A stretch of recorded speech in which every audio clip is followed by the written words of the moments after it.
오늘 경북 강행군을 한 윤석열 후보가 마지막 거점 유세로 대구 동성로에 나타났습니다. 윤석열 후보 뒤에는 이준석 국민의힘 대표가 있는데 일찍 대구에 와서 사전 유세를 하다가 윤석열 후보와 만났습니다. 그리고 대구 수성구에 지역구를 두고 있는 홍준표 의원 또한 긴급 등판했습니다. 대구 지역구를 가진 국민의힘 의원 모두가 이 자리에 모였습니다. 주최 쪽에서는 대략 5천 명이 운집했다고 이야기했는데요. 정말 엄청난 인파가 모여 윤석열 후보를 맞이했습니다. 보수의 심장인 대구 동성로에서 윤석열 후보와 이준석 대표가 무대 위로 올라가서 어퍼컷 세레머니를 했습니다. 윤석열 후보는 홍준표 의원과 이준석 대표의 손을 맞잡고 만세를 부르면서 단호한 정권 심판을 호소했습니다. 윤석열 후보는 이번 대통령 선거를 이 나라의 국가 정체성과 자유민주주의가 회복되느냐, 아니면 우리가 헌신하고 고생해서 이룬 이 나라가 이상한 나라로 바뀌어서 망가지느냐를 결정하는 선거라고 규정했습니다. 윤석열 후보는 유세에 앞서 오늘은 2003년 2월 18일 대구 지하철 참사가 일어난 지 19주기가 되는 날이기도 합니다.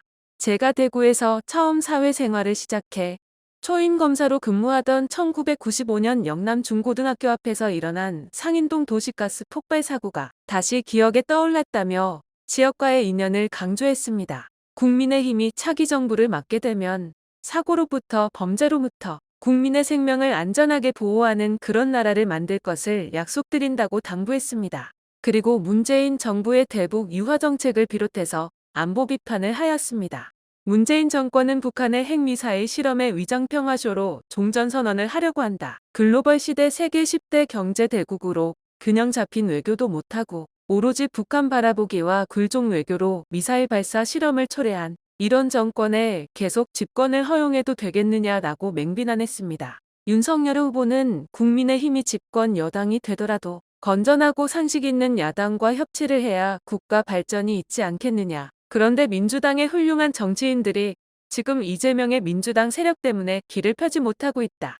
이재명의 민주당을 단호하게 심판해야 대한민국을 살리고 국민의힘과 민주당도 살린다고 하였습니다. 이재명 후보를 향해 대장동 비리같이 국민을 약탈하는 부정부패를 저지르고 눈 하나 깜짝하지 않고 진상을 은폐하고 그 설계자와 몸통을 대통령 후보로 밀어세우는 그런 정당의 집권을 좌시할 수 있겠느냐. 대구 경북에 오면 박근혜 대통령을 존경한다고 박정희 대통령이 산업화를 이뤘다고 해놓고 다른 지역에 가서는 진짜인 줄 알더라 박정희. 군사정권의 폐악 중 폐악이 지역 갈라치기라고 욕을 퍼부은 사람이다. 한 번은 속아도 두 번, 세 번 속아서는 안 된다라고 맹폭했습니다.